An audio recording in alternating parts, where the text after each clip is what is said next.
Well, hope you guys are all doing well today. It is the 21st of April when I'm recording this pretty early in the morning. And it's kind of the day I want you to watch it. However, if you watch it a future day, that's fine. However, for your assignment, I do want you to put something that happened on this day in history, April 21st, and also a famous birthday from this day in history, April 21st. Well, we're getting to chapter 12 in the book. And I'm going to hear the words boomers and sooners as we get through today's lesson. We won't make it all the way through chapter 12. It's actually a chapter that I don't want to. I mean, we're going to cover it fairly fast because we're doing it online, but it's one that I enjoy covering some pretty important moments here in Oklahoma history. So in 1870, federal policy towards the Native Americans began to change from the removal of Indians and creating treaties and reservations to instead breaking those nations up.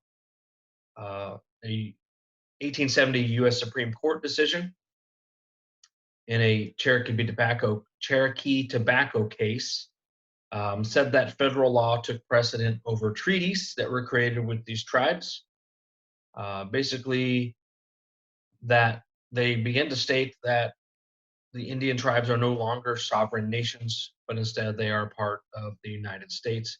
And they began to slowly whittle away at the Indians' rights uh, and their ability to maybe govern themselves as a separate nation. So this leads us to an act that is passed in 1870. So as you get into the 1880s, several people who had sincere intentions to help out the Indians and felt they were doing this in the best interest of the Indians began to call for the Indians to allot their land, or what we would call allotment. But this is basically to establish individual ownership of land. So, like I said, this is something that affects the Indians and the Americans from the beginning. The idea of ownership of land. The whites during this time period can understand tribal ownership, but the Indians can't understand individual ownership and private ownership of land.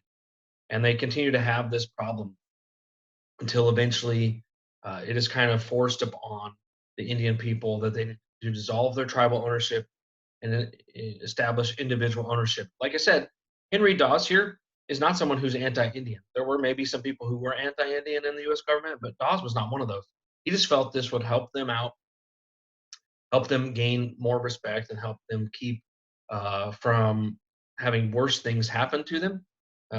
So in 1877, Congress passed the Dawes Severalty Act, and Indian lands were now broken up into individual ownership. Now, the original Dawes Severalty Act did not affect the five civilized tribes. It really started in the western part of the state with the Plains Indians tribes. It did continue to extend U.S. protection over the tribes as well, meaning they would protect the Indians from future white settlement, at least at this point in time. That was still the purpose of this. And also just protect them from any other violence that was being enacted against them. So eventually, however, this obviously does extend to the five tribes, but it starts out by also extending to the Osage, the Miami, Peoria, Sac, and Fox, and other nations as well. Um, so by 1897, the first two of the five tribes to agree to allotment were the Choctaw and the Chickasaw in the southern part of what would be modern day Oklahoma. In an agreement known as the Atoka Agreement, each member of the two tribes received about 320 acres of land, with freedmen receiving 40 acres of land. The Muskogee and Creek also signed agreements in 1897 in which each Creek member and freedman received 160 acres, each Seminole 120 acres. Intended to force allotment and compliance upon Indians who were continuing to resist. In 1898, the United States passed the Curtis Act. It said that tribal lands could be divided and Indian governments could be abolished unless they agreed to the land allotment. So basically, the U.S. government could come in and do this and force the Indians to do this if they weren't going to do it voluntarily. Okay, so forced land allotment became what was going to happen to the Indians. Congress continued to take away tribal rights in an act passed in 1901. It required presidential approval of any legislation passed by the Cherokee and Creek tribes. So basically, if you wanted to do something and you were part of the Cherokee and Creek tribes at this point in time, you literally had to get presidential approval to do those things. All Indians who had been allotted lands were made citizens of the United States. However, these new citizens were now a small minority in the lands they received, but they would remain in their possession forever, according to this act. Although the Creek tribe had agreed to allotment, one group led by Cheeto Harjo, who was also known as Crazy Snake, resisted the action. They formed their own government and in some cases arrested and whipped Creek Indians who had accepted allotments. The Crazy Snake Rebellion, however, did end quickly when federal authorities arrested several members of the group, and the group under Crazy Snake eventually did accept allotment rather than go to prison. In 1902, the Cherokee tribe also agreed to allotment, but there was a secret group in that did not agree to that, and they planned to continue to hold lands in common. However, they eventually sent in U.S. federal marshals, and they consented to allotment. Each Cherokee and freedman was assigned 110 acres of land. Well, pressures began to mount to open up certain lands, especially the unassigned lands in Indian Territory, to white settlement. A mixed blood Indian from the Cherokees, Elias C. Boudinot. Now you guys are like, we've heard of him, but this is not the original Elias C. Boudinot. This is now the son. So it's not the second or junior, but he was named after his father. He's the first to begin proposing. Now he didn't do it, open the lands himself, but he begins to propose opening the unassigned lands to white settlement. He even writes an article in the Chicago Times promoting this idea. And it becomes a fairly popular idea. Another man who agrees to this is Dr. Morrison Munford, who wrote in the Chicago Sun-Times. And the important thing is he's the first to use the word boomer to describe this movement to settle these lands by whites. Sorry about that. A boomer is someone who took part in the land booms of the late 1800s as Western land was open to settlement. That's what it means, those who took part in land booms, particularly during this time period. That's important because we're going to talk about the word sooner here in a little bit. But you know, one of the battle cries of OU is boomer sooner. People, however, despite the fact that Boudinot and Munford were calling for the opening of these lands, the lands were still closed. And Rutherford B. Hayes, who was president, warned settlers to stay out of Indian Territory. It was not open to white settlement. However, there's one man in particular, David L. Payne, who didn't seem to care for what the president had said. So he begins a wave of attempts to settle in Indian Territory in 1880. Eluding patrolling soldiers, Payne led a group of 21 men across the border on a 60-day ride to the bank of the North Canadian River on the unassigned lands, which would be where you have present-day Oklahoma City. He finishes this journey on May 2nd, 1880, and sent word to a Wichita newspaper the settlers had been successful. The group built a stockade and marked off a capital city. However, the 4th Cavalry sent from Fort Reno soon broke up the new settlement, and they were escorted back to Kansas.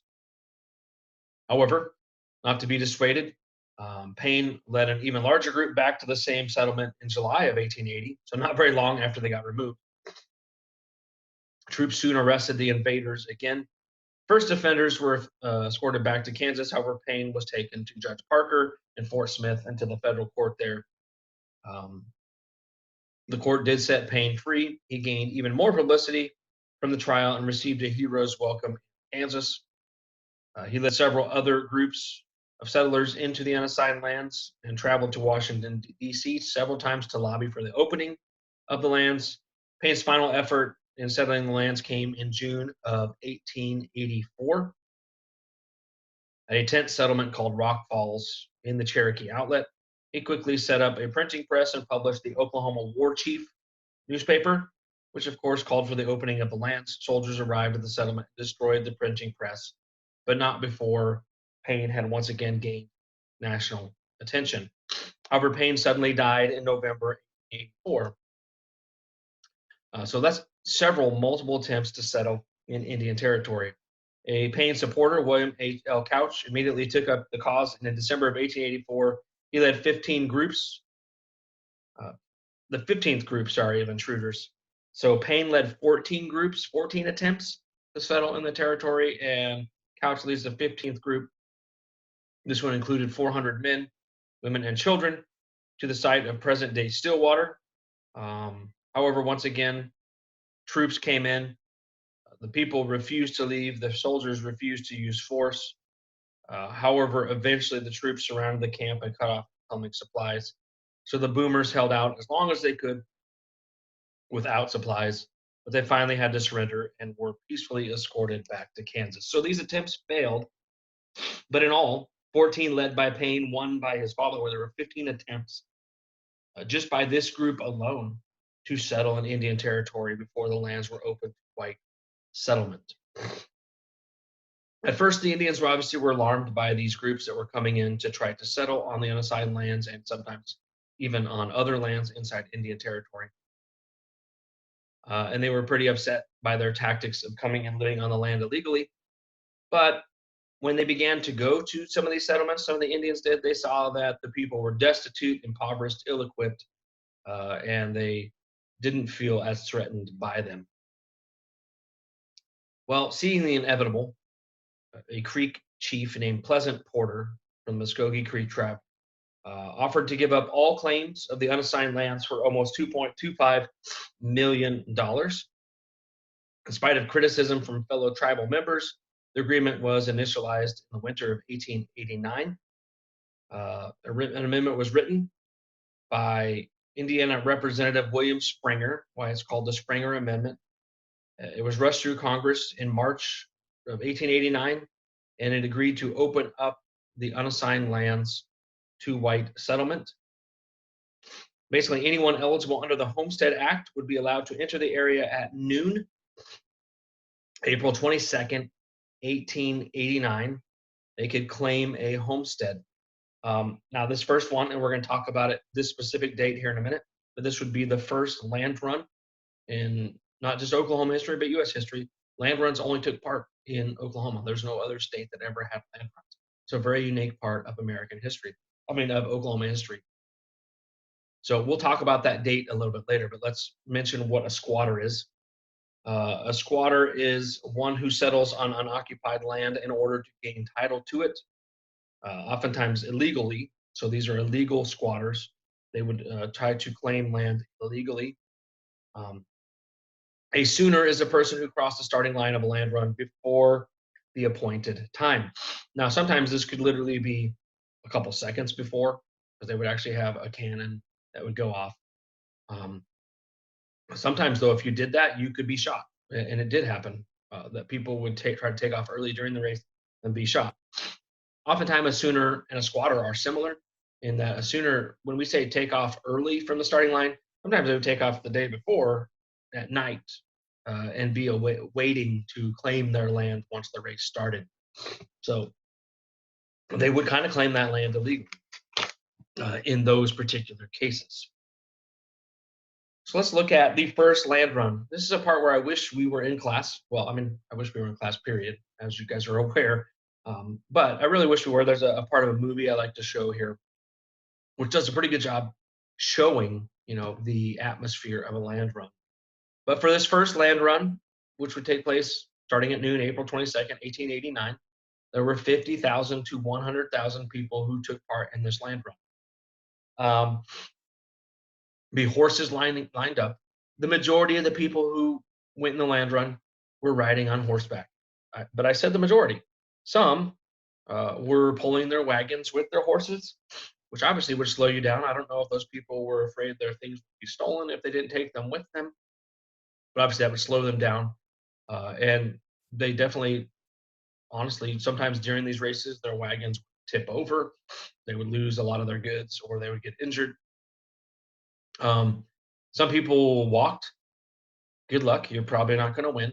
I don't know if you guys are aware, horses are faster than humans. So, yeah, you're probably going to lose. Some people rode bicycles in some of these land runs. You heard me right. Bicycles. Once again, riding a bike versus riding a horse. A horse is going to be faster, especially when you start going uphill. So, I mean, obviously, a lot of these people are not going to win land. Okay? It's not something that everybody's going to experience this. But word spread quickly about the proposed land opening in Indian Territory, and spread that they were going to um, open this for land run. The lure of free land brought young and old, poor and rich, men and women, white, black. Uh, so lots of different people from lots of different walks of life came to experience this land run and to take part in the land run itself. So you would try to gain access, hopefully, to some of the better lands, something that has water. Trees would be especially valuable as well. You're wanting to build structures. It costs a lot of money to ship in wood. So if instead you had trees and could use some of those yourself to build yourself housing. Um, like I said, though, some people were riding mules as well. As time moved forward slowly, eventually at noon, the cannon goes off. The racers begin. And here's kind of the process you would go through to claim land and eventually make it yours. It's something that actually is not 100% free, although it's pretty close to free.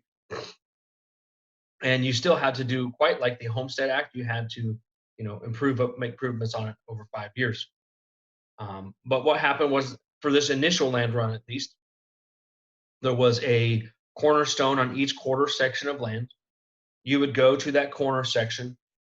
You would race to it, claim that, and then find the stone, get the land description, take it to the land office in Guthrie or Kingfisher Station, which would be established, and pay a small filing fee, and then live on that land for 5 years, make improvements. If you did that, then the land would officially be yours. And it was yours for that 5 years anyway, but I'm saying you would officially gain title to it and it would be yours until you decide to get rid of it, I guess. Hand it down to your children, whatever you would want to do with that. Sometimes, if two people got to a cornerstone at around the same time, they would result in either fist fights or gunfights. There were people who died trying to get some of this land. But towns instantly sprung up because of this. So a lot of people take part in these races, 50,000 to 100,000. Did all those people get land? No, tens of thousands of those people. In fact, the great majority of those people did not get land. So some of them decided to, then leave Indian Territory, but many of them decided just to stay in Indian Territory and establish some of the earliest towns um, in Oklahoma. Now, I have 5 of them here, but I'm going to talk more detail about 2 other ones. So there were 7 original, what you would call towns of tents. They would be Edmond, Norman, Stillwater, Verbeck, which is more today, and Lisbon, which is now known as Kingfisher. It would also be Oklahoma Station and Guthrie. Like I said, I'm going to talk about them more. Oklahoma Station is Oklahoma City. Now think of this, day one, Oklahoma City, Oklahoma Station had 12,000 people. So it went from a population of 0 to 12,000 in one day. Guthrie, very similar, went from a population of 0 to 10,000. So by the next day, 10,000 people had settled in Guthrie. Within 3 months, Guthrie had 15,000 people. Now, I find this part pretty interesting because Guthrie to this day has about 15,000 people, whereas Oklahoma City slash Oklahoma Station has grown to a very large city. But Guthrie, unfortunately, remains. Now we're going to talk about why that happens a little bit later. That's going to be part of Oklahoma becoming a state and some political play between Republicans and Democrats in the early development of the state here. Now, Um, Many people began to set up shop in these new towns. People would, put up their uh, shops to be lawyers. Um, Bank in Guthrie, they opened day one. It had a pot-bellied stove as their vault. You had printing presses established right away, so newspapers could be printed. Blacksmiths, barbers, all kinds of different people. In fact, I put dentist on here because sometimes the blacksmiths and barbers also were the dentists. I don't know about you, but I mean, I personally don't go to a barber anymore. I don't have enough hair. I'm my own barber. But when I did go get my hair cut or to a barber or whatever, trust me, I wouldn't want that guy working on my teeth as well. I don't think he'd have been qualified. But you do what you got to do in these towns where you maybe don't have all those things. Because of the immense growth, there was a shortage of food and water in Guthrie and in some of these other towns as well. I mean, you grow from a population of 0 to 10,000, you're going to have shortages. So you quickly need to figure out supply, figure out a way to trade, figure out a way to get the goods you need. They actually held the first mayoral election in Guthrie uh, the day, April 23rd, the day after the land run. Um, so pretty amazing how quickly these built up, grew up. Unfortunately, early on too, some of the lots were illegally claimed. Um, and we'll look at here in a second how lots were supposed to be given out somewhat. At least we'll look at it. Um, so in Oklahoma Station, for example, deputy marshals were part of those who were claiming lands illegally for what their use was. Yeah, the railroad was also claiming some of the lands illegally. Um, Nearly 1,000 blacks made the 1889 land run. Um, and they established the town of Langston. Uh, this was established by a man named Edward McCabe, and he had a plan for all black state. His hope was to, establish an all black area within Indian Territory and promote it as an all black state, a great place for blacks to go to live and attract blacks to come to this place. Obviously, that did not materialize over time, but eventually, some 50 black communities were established in Oklahoma, more than any other state during this time period. So, trying to determine, yeah, I'll keep going just briefly, a little bit longer. So, geography determined what type of shelter you could build. So, I said if you had wood in the area, you would build a more permanent type of structure. You oftentimes would start by building just a one-room home. Um, we're going to look at soddies and dugouts. We've already discussed what dugouts are. We'll look at a soddy here in a minute. If you don't have lumber, sometimes you would initially live in a wagon or a tent temporarily till you could build a more permanent structure. A soddy is usually got dirt floors, one room. You use clay if possible, but it's literally built out of sod. So you can think of the type of sod that people use to put grass in their yard. It's kind of that. Like they would just cut a layer of grass with some of the soil in it, and they would just stack those on top of each other. Um, so, like I said, you initially would build a one room home, and you would do additions onto that over time. If this farm is successful, you eventually could maybe upgrade your house to a more sturdy frame. You could add barn. A lot of times they would build the barn sometimes before they even built their homes. They would live in a tent for a while or live in some temporary structure until they could build their home. You would build windmills. You'd start growing crops. Um, you would have these are soddies, as you can see here, where they use the sod, the grass cut into chunks. Uh, when they built the house, they would have Frady holes, which would be a cellar, but a Frady, and that's what they actually called them, Frady holes. But this is for tornadoes, which were very prevalent in Oklahoma then and still are today. Windmills, cisterns to collect water, and the windmills pumped water.